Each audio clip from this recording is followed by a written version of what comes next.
Live, you want to say hi to people? Yeah. Okay, all right, guys. Look, so we're gonna have one of the fighters in camp say what's up. We got 5-0 from Santana, California. Fernando Paredes. Listen, y'all want to know this? Go get the chair, man. Go get that chair. Pull the chair up. This guy right here, probably more than anybody, can speak to what Angelo Leo's skill set more than anybody because he sparred him more than anybody. It's the main sparring partner right here. Metal. This is him. What's good, people? Young good boy. People? How you guys doing today? Yeah, y'all want excitement? Y'all want action fights? This the guy right here. This is the guy for the job. Fernando Paredes from Santana, California. Santana, California in the building. You know how you guys doing today? They said, what's up, champ? What's good? What's good? How you doing? Look him up, guys. Look him up. You know I know we've been talking a lot about like Zuffa Boxing and things like that. You know, you might tune in one day on Paramount Plus. You might look up and you might see this young man on Zuffa Boxing. Fernando Paredes is gonna be fighting Zuffa Boxing real soon, and for now we're just staying hungry, staying dedicated, staying disciplined out here in the camp house. The camp house, yeah, in the undisclosed locations. Yeah, undisclosed. I was about to go crazy. No, but yeah, me and Angelo been sparring about, man, it's been months now. Been maybe about 3 months. Yeah, 3 months. I've been there for pretty much all of them. Yeah, pretty much all the sparring sessions, so I know about them, and it's good. It's really good work. Yeah, we sparred up to like 12 rounds already. Yeah. 12 rounds. At least 6 rounds. We never go. We always pass about 6, 8 rounds, 10 rounds, depending on how we feel. But 12 rounders. How do you feel about camp? Like, what's because I'm in camp for Kameda, right? Yeah. Was that your first camp with Angelo? Yeah. So this is your second camp with Angelo. How do you feel now, like this camp, particularly going into the Aleem fight? I feel very look, I'm excited. More than anything, I'm excited. I'm excited for Angelo. I would feel like I have a great feeling that he's gonna stop Reese. It's crazy. I even get these dreams. I'm like, damn. Just Angelo stopping Reese and just continuing his legacy. But I feel great. I feel much more healthier, much faster, much stronger, much more better. Day by day, and I just feel good. I just feel very, very good.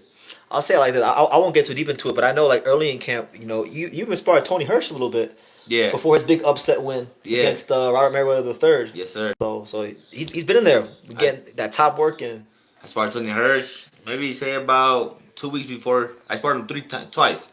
We sparred twice. We sparred 6 rounds each time, and it was very, very good work. Tall. He's very tall. Motherfucker got a telephone pole. Man, there's no way of leaving that jab. But I have a feeling though. That's why I spar all these good fighters, and I have a feeling like I belong there. I just gotta get the opportunity and just showcase my style. Showcase my skills once it's time. Someone asked, when is your next fight? Right now, Fern doesn't have anything lined up. So right now, we're just helping the champ get ready and shopping in the blade for when the call does come. But when the call does come, I think it's going to be a big opportunity. So yeah. Fernando Paredes from Santana. Let Erick come on. We'll have Erick come on. Much love, guys. Erick was asking, this my boy from South Florida right here. Now look, I done sparred 18 rounds with this man in camp. He don't even remember my shit black and blue. Big time puncher right here. 140 pounder.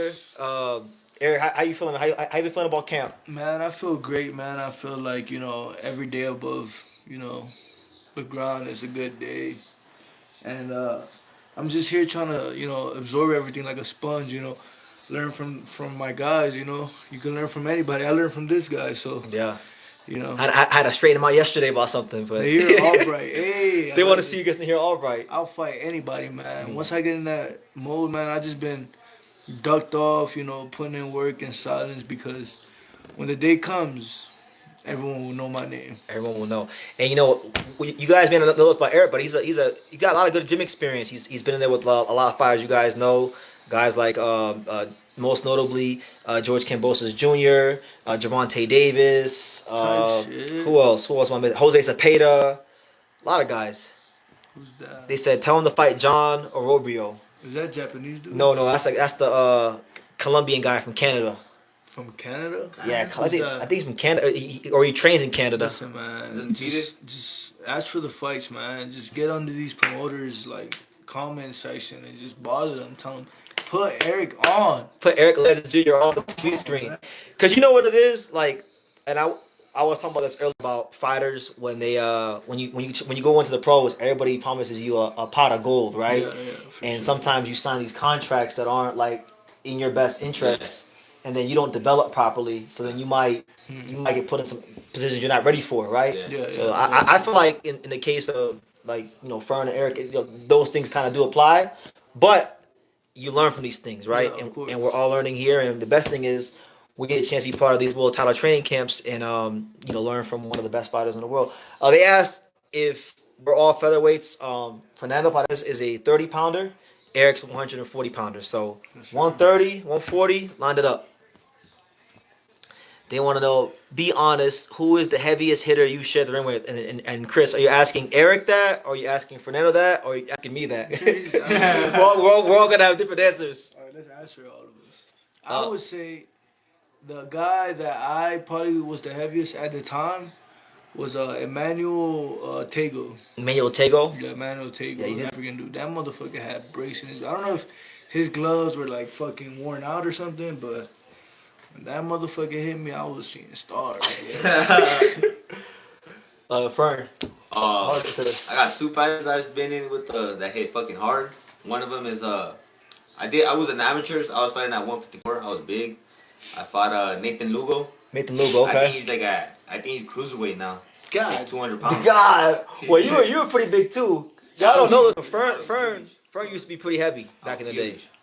And who else? I fought him, and then obviously my boy Angelo Leo. Angelo Leo. So. Motherfucker, he's like a stone. Yeah. Now my man hit my head and shit. My sparring resume isn't as deep as these guys, so I'll say the hardest person. I'll say Eric is definitely up there. In fact, look, I'm gonna show you guys. I did it earlier in the live. Look, Eric did this shit to me. This is what 18 rounds of Eric left right here.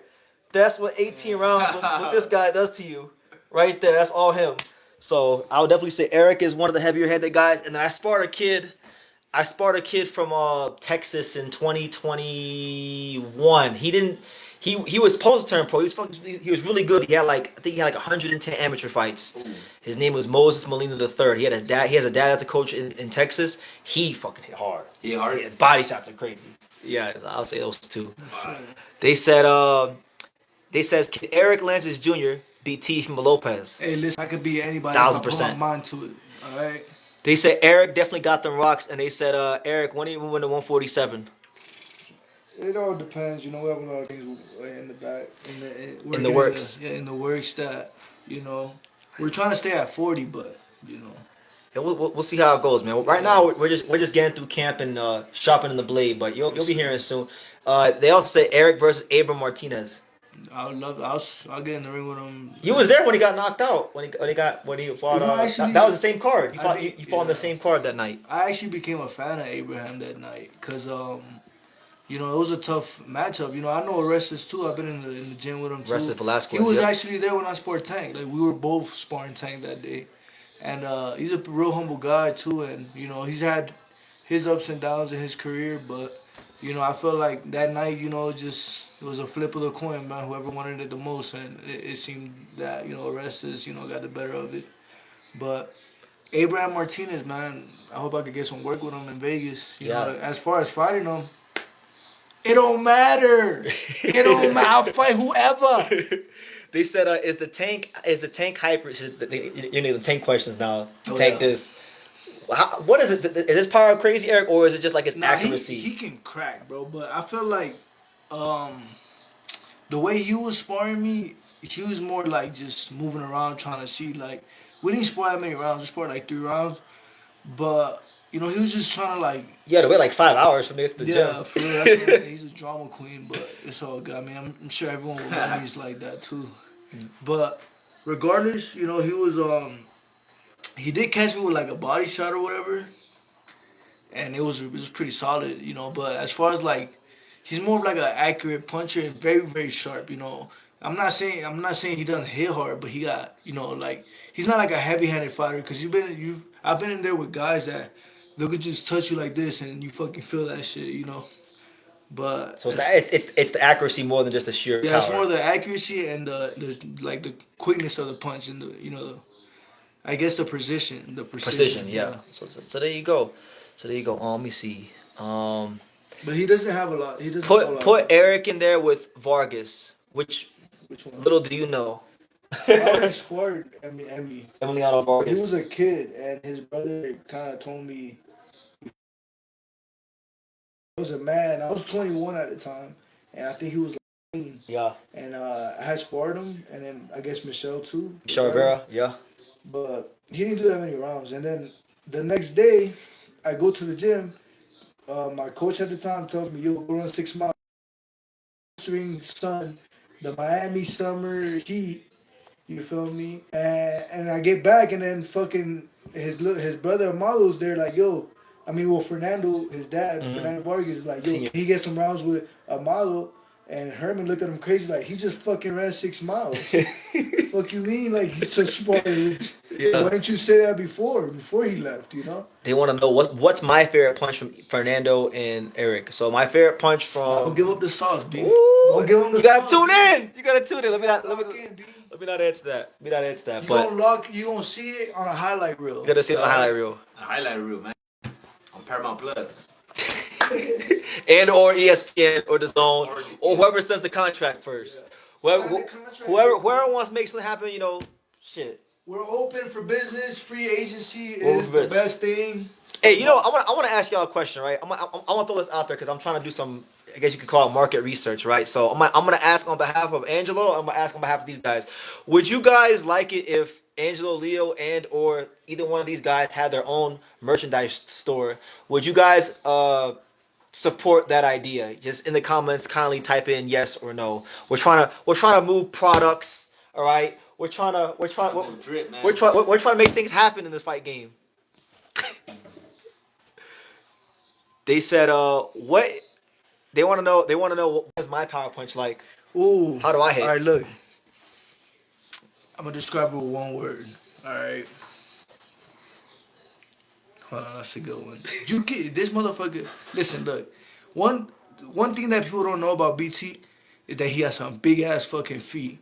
Right? I do. I'm a size 10 and a half and like 5'5". Yeah, and that motherfucker. So like, I know where he gets his power from. Like that motherfucker will grab onto earth with his fucking toes and just get leverage and just, you know. But he hits pretty solid, bro. Like he hits like a welterweight, honestly. And I'm not. Yeah, I'm like. I'm walking around 137 right now, so yeah. That says a lot. Yeah, so it says a lot about them big ass feet. Yeah, and you know what's crazy? I recently went and I got a manicure on my feet, and the lady that was doing my toes, she said, you know, your toenails are all fucked up, and she says, yo, you should wear a bigger shoe. I'm like, bigger? I'm a size 10 now. So I gotta wear an 11. She was saying you should wear an 11. Damn, that's crazy. And it's my dad's not a 10. Yeah. My mom's not. My dad's not. My dad's a size 7. My mom's like a size, maybe like 6. So I don't know where the fuck it came from. Sasquatch over here. I don't know, but they said yes, they would support, and they said yes, release a Leo shirt. So look, as far as Angelo shirts, y'all stay tuned. We're gonna have some real soon coming for you guys. And we're gonna have some drip for and the ladies. We're gonna have some Erick shirts, some Erick Lanzas Jr. shirts. We got some Fernando Paredes t-shirts. So just stay tuned. Hey, I'm gonna fuck around and come out with some shit for the ladies too. Bikini. Because you know summer's coming up. You're gonna want to look good. You're gonna want to feel good. So Team Lanzas, and you know what? You know what they say. If you look good, feel good, you fight good. And if you look good, you feel good. And then Deion Sanders says, if you play good, they pay good. Ooh. Let me see. What's the difference between sparring a high-level Olympian and a championship-level boxer? I never sparred an Olympian. What do you think, Erick? What's the difference between sparring? Is there a difference between sparring a high-level Olympian and a championship boxer? Of course. What's the difference? So look. The difference between sparring an Olympian and a professional boxer is that you can hit a professional boxer a few times, but the Olympian boxer they're very hard to hit. Yeah. Because most of the game is, you know, moving around, you know, very like reaction, scoring points and not getting scored on. So it's harder to hit an Olympic boxer than it is to hit a professional boxer. A professional boxer will deliberately let you hit them just so they could set something up, you know, or for you to open up more. So. Yeah. There you go. They said, but for the merch to move, people have to get to know you guys. They will. You're right. We agree. We were already talking about this, but you know, you're probably the first thing you're probably going to hear about in the next, I would say, week or so, maybe even less, would be the Angelo Leo store. You know, I've been working on this project damn near the whole camp. Yeah. So when it comes out, y'all will see, and it's gonna be fire. There's a lot of drip on there, a lot of cool shirts, a lot of things. I don't put my time